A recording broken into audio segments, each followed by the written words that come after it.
मैं ब्रजेश, मेरे YouTube channel विद्यादान पर आपका हार्दिक स्वागत है। आज हम अपने अगले एपिसोड पर चलेंगे। इसमें हम देश विदेश से जुड़ी हुई डेली की जो सबसे महत्वपूर्ण खबरें हैं उनके बारे में जानते हैं। और मुख्य रूप से ये हिंदी मीडिया के खिलाफ एक अभियान है जो हमें गलत खबरें पहुंचाता है। तो हम शुरू करते हैं।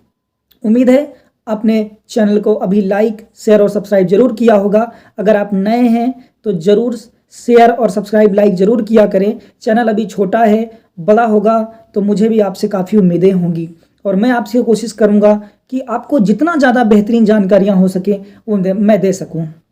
तो शुरू करते हैं। पहली खबर आई है ऑस्ट्रेलिया से। ऑस्ट्रेलिया के वैज्ञानिकों ने 6000 साल पुरानी एक ममी या एक लाश जो कि 2600 वर्ष पुरानी एक लाश थी, उसको 3D में कन्वर्ट कर दिया है। कहने का मतलब यह है कि आज से कोई व्यक्ति 2600 साल पहले मर गया है, उसके कंकाल, उसकी हड्डियों को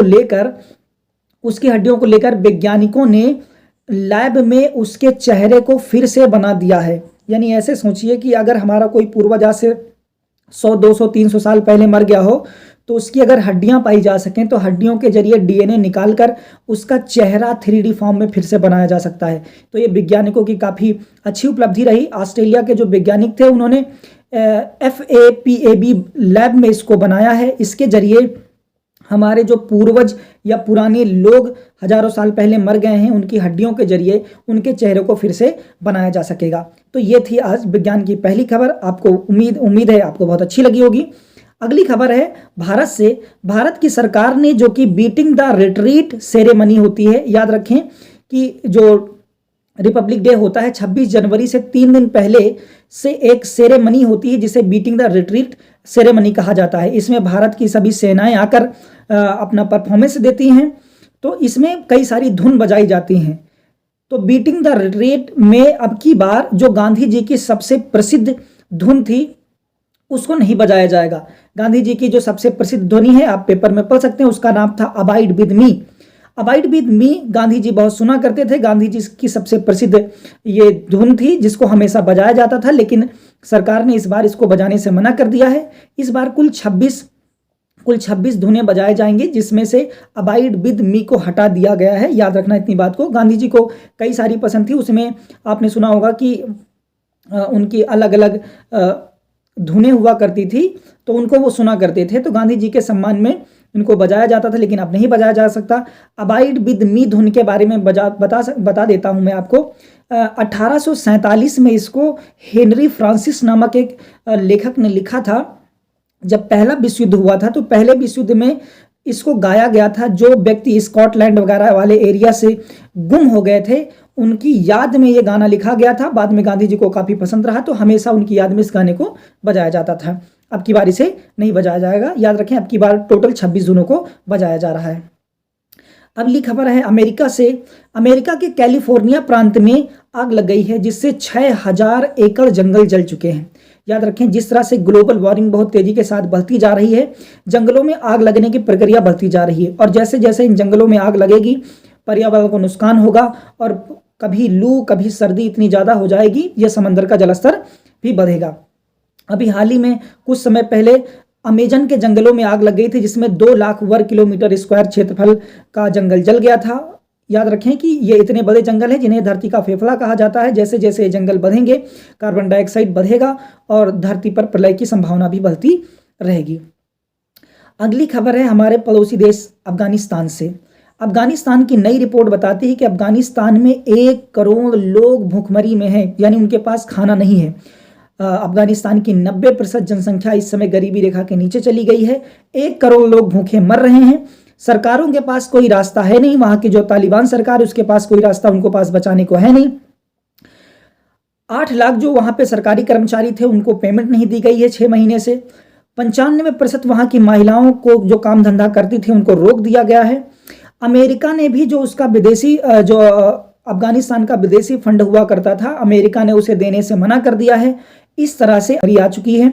भारत सरकार ने अभी 50 ट्रक अनाज अफगानिस्तान को भेजा है, लेकिन ये इतना पर्याप्त नहीं होगा, क्योंकि अगर भारत कोई भी सेवा अफगानिस्तान को भेजता है तो रास्ते में पाकिस्तान पड़ता है जो उसे आगे जाने नहीं देता है। तो देखते हैं आगे तालिबान के जरिए से कितने लोग मारे जाते हैं अफगानिस्तान के अंदर, ये समझने वाला विषय होगा।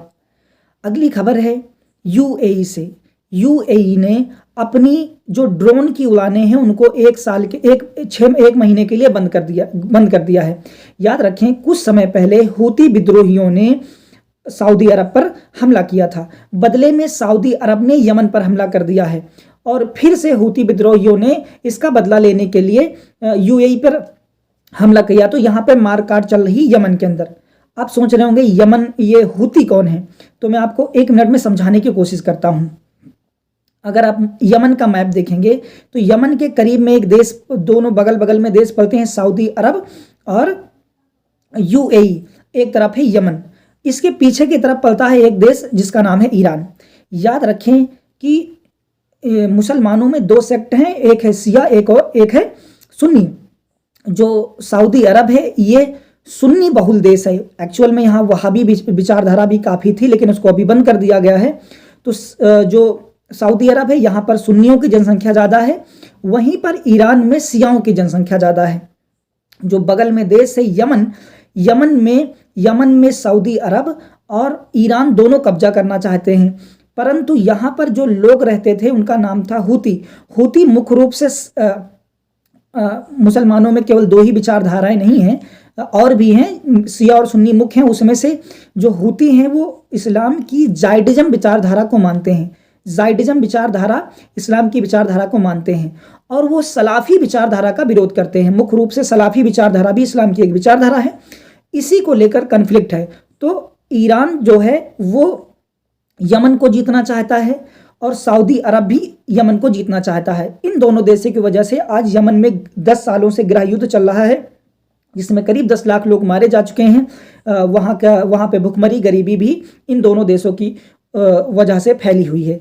तो हूती विद्रोही चाहते हैं कि ये लोग यमन को छोड़ दें, और इसी को लेकर वो उन्होंने एक लड़ाई छेड़ रखी है, जो कि यमन के उत्तरी प्रांत में उनका कब्जा भी हो चुका है। अगली खबर पे आते हैं। अगली खबर है कि दुनिया का जो सबसे बड़ा हीरा था, जिसका नाम था द एनिग्मा, उसकी नीलामी की जा रही है। इसको नीलामी करने वाली कंपनी का नाम है सूथवे कंपनी। ये दुनिया का सबसे बड़ा हीरा था, जो 555 कैरेट का था। ये दुनिया का सबसे बड़ा हीरा था। 2.6 अरब वर्ष पहले इसकी ये हीरा बना था। CNN की रिपोर्ट बताती है कि 2.6 अरब साल पहले ये हीरा बना, और अब इसकी नीलामी की जा रही है, जो दुनिया का सबसे बड़ा हीरा है। CNN ने दावा करते हुए बताया है। और याद रखें कि Guinness book of world record के अंदर भी इसे दुनिया का सबसे बड़ा हीरा करार दिया गया था, जिसका नाम है द एनिग्मा।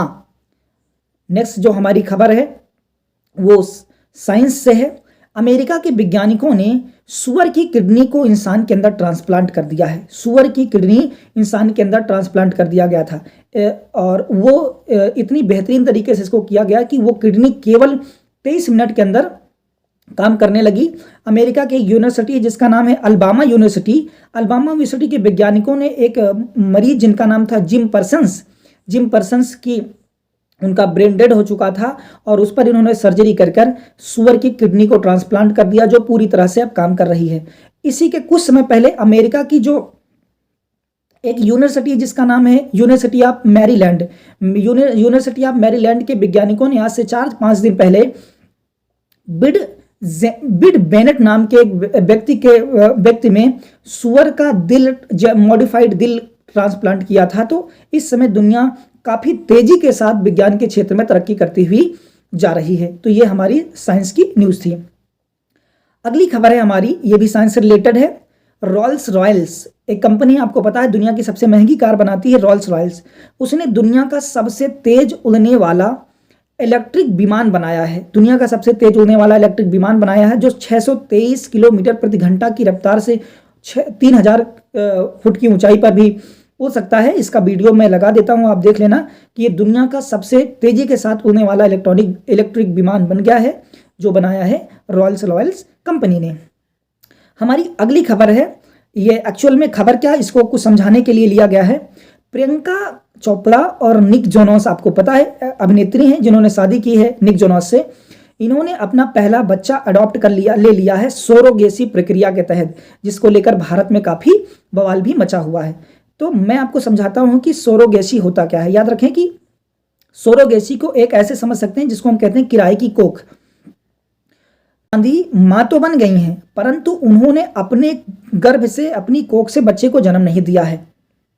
इसको ऐसे समझ सकते हैं कि भारत में सन 2002 में एक कानून बनाया गया था जिसको कहा गया था सरोगेसी अधिनियम 2002। इसके अंदर भारत में कोई भी व्यक्ति या दुनिया में कोई भी व्यक्ति या दंपति, आदमी और औरत जिसको बच्चा ना हो रहा हो, वो किसी दूसरी औरत के गर्भ में अपना बच्चा दे सकते हैं। यानी पुरुष एक कोई अनजान महिला के साथ संबंध बनाएगा, जिसके बाद उस महिला के पेट में वो 9 महीने तक बच्चा रहेगा। जब वो बच्चा पैदा हो जाएगा तो वो महिला उस बच्चे को पैदा करने के बाद उस व्यक्ति को दे देगी, इसके बदले वो व्यक्ति उस महिला को पैसे देगा। इसे कहा जाता है सरोगेसी। भारत में सन 2002 में जब ये कानून आया, क्योंकि भारत में बहुत ज़्यादा गरीबी थी, तो भारत में जितनी गरीब औरतें थे, विदेश से जितने लोग आते थे, भारत में गरीब औरतों को पैसा दे देकर बहुत सारे बच्चे पैदा करते थे। इसलिए सन 2019 में सरकार ने कानून बनाकर इस विदेशी लोगों पर ये कानून को अवैध घोषित कर दिया कि विदेशी लोग भारत की किसी महिला से सरोगेसी के जरिए बच्चा नहीं पैदा कर सकते हैं। आपको जानना होगा कि जो शाहरुख खान के बड़े लड़के जिनका नाम है अब्राहम भी एक तरह का सरोगेटरी बच्चा है। वो यानी उसकी माँ किराए पर ली गई थी, बाद में उसको पैदा करके उनके बदले पैसा दिया गया। तो ऐसे भारत में बहुत सारे केसेस रहे। तो जो प्रियंका चोपड़ा और निक जोनास थे, इनको भारत में सरोगेसी करने की अनुमति नहीं मिली, तो इन्होंने विदेश में इसको अपनाया था। अंतिम खबर की ओर आते हैं। पेरू ने पर्यावरण आपातकाल लगा दिया है। पेरू, आपको पता है पेरू, आप मुझे कमेंट में बताएं पेरू की राजधानी क्या है। पेरू जो कि एक देश है, उसने अपने यहाँ पे पर्यावरण आपातकाल लगा दिया है, क्योंकि वहाँ पर पर्यावरण की बहुत सारी समस्याएं हो गई है। आपको मैंने पिछले वीडियो में बताया था कि एक देश है टोंगा में एक ज्वालामुखी का विस्फोट हुआ है। मेरा पिछला वीडियो देखेगा तो मैंने उसमें डिटेल में बताया है। टोंगा में जो विस्फोट हुआ है वो इतना ज़्यादा खतरनाक रहा कि पेरू के रास्ते आ रही एक पानी की जहाज, जिस पर 60 लाख लीटर तेल मौजूद था, वो जहाज पलट गई और समंदर में तेजी के साथ वो पूरा का पूरा तेल फैल गया। तो पेरू का जो एरिया है वो पूरी तरह से तेल से घिर गया है, जिसके बाद सरकार ने वहां पर आपातकाल लगा दिया है, क्योंकि अगर वहां पर उस तेल में आग लग गई तो पूरा का पूरा एरिया उसकी चपेट में आ सकता है। तो इतनी बातों को ध्यान रखें कि पेरू ने आपातकाल को लगा दिया है। तो ये आज की मुख्य खबरें रहीं। उम्मीद है ये न्यूज़ें आपको अच्छी लग रही होंगी, सेशन भी अच्छा लग रहा होगा। कोई और अगर जानकारी चाहते हैं तो कमेंट में लिखें। चैनल को लाइक करें, शेयर करें, सब्सक्राइब करें। धन्यवाद। जय हिंद।